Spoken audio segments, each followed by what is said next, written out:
Welcome to Lowest Road in My Life. Enjoy your life. This is part two to Miss Katie's story. And because my phone got hot, my phone had cut off. So the neighbor had knocked on the door because my neighbor's cat, my mother took the neighbor's cat from the neighbor because the neighbor was abusing the cat, which was terrible. So my mother, the next time my cat came over to my house, followed my son to our home, my mom took the cat. She took the cat in our house and just named her and everything, took her to the vet. And that's when the veterinarians saw that she had like little BB pellets, whatever, in her stomach. They were shooting them into her stomach, which is terrible. So the cat was like pretty much very, very afraid of everything. If you went by too fast, she would jump. Of course, God knows what they were doing to that cat. Another thing was Miss Katie was very, very afraid of brooms, and she was afraid of plastic bags. If you had a plastic bag, like what that years, well, now we don't have plastic bags as much, but when we have those bags we got with the grocery store, if you took one out of the pantry, whatever, she would just take off running. Plastic bags, plastic wrap, anything of plastic sound, she took off running. So I don't know what they did for her as far as plastic, but she had a fear of plastic bags and brooms. So my mom brought the cat into our home, and then my aunt and my cat pretty much adopted my aunt and my mom adopted the cat. She's been with us ever since. And at first, I was, like I said, I was against it because I thought my mom was stealing the cat, taking the cat, but she was doing the wrong thing for the right reason. I understand her heart. And now, since then, the neighbors, they knocked on the door and they said, can I have my cat back? My mother said, no, you can't have the cat back. You abuse the cat. If the cat says if you, the cat's not going to be around too much longer. The cat said, no, you can have the cat back. You're not taking care of the cat. So the neighbor went back home and didn't do anything about it. But the neighbors, they moved since then. But I think to myself, where would Miss Katie be if my mom had not rescued her? I'm sure she wouldn't be alive today. They may have left the cat right there in the home. Who knows? They weren't nice to this cat at all. So I thank God that my mother took the time to take our cat in. And then since they said she's about 18 years old. They're trying to guess her age.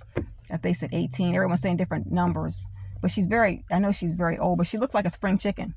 You see, you see all the videos on my shorts, on my videos on my videos of her and on the shorts and everything. She's like a spring chicken. She's like God just keeps renewing her, giving her life. All the years that she's taken advantage of, God's just renewing and giving her more life and more time. So when my mom had passed away, the cat, Miss Katie, was in my mother's bedroom when the ambulance came. She was in that room when my mom came, and we didn't know with so much commotion going on with the people coming in, and so many people were in that room at that time. And I was like my emotions were going all over the place. She was in the room all that time. She saw my mother being wheeled out in that wheelchair. Then we went to the hospital with the ambulance. We followed the ambulance to the hospital. She passed away. My mother then passed away. She didn't come home. And then when we didn't come home, when my mother didn't come home from that hospital, my cat was terrible. I saved my cat. She was in the corner. She looked dead. I don't like to use the word dead. She looked like she wasn't even alive. And she was in a corner. She looked like a washcloth. Looked like she had no bones.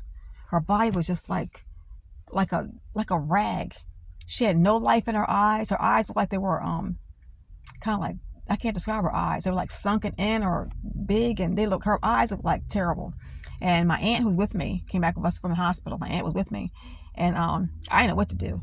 This cat didn't really she loves me, but she didn't take to me. She loved my mother. My mother teased her all the time, but in a loving way. Tease her, lovingly, not to abuse her.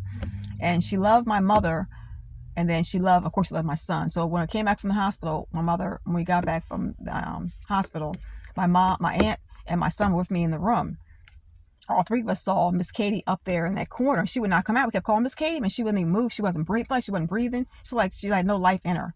So then my aunt was, reaching for her and said, "Come on, Miss Katie, come out, whatever, like that." And then, we went like that. And then she saw my son. She loves my son.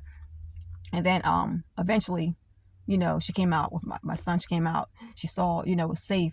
But I know when she saw my mother leave like that, it had done something to her. I think cats have a sense. They must know when the person is close to the end. I do believe that. And she was with my mother all that time toward the end. So I thank God that this cat's with us now. Because every time I see Miss Katie, I think about my mother. all the love she had for that cat. So I think that just God gives her life because of that. Keeping our family together. We focus on the cat instead of focusing on my mother. Try to get the, shift your grief and shift the pain and, all that, and gives a reason to want to live on. So I thank God for her now. And I'm a huge dog person. I love dogs. Oh my God. We used to have Doberman Pinschers when we were younger. We had 4 Doberman Pinschers, and we had the 2, and then they had puppies. One named Precious, and we had one Coco. Coco was like red with green eyes, and we had another one, Precious. And everyone said, Precious, that dog like he's gonna tear my head off. But people said when they come to the house, Precious. I named her Precious. But anyway,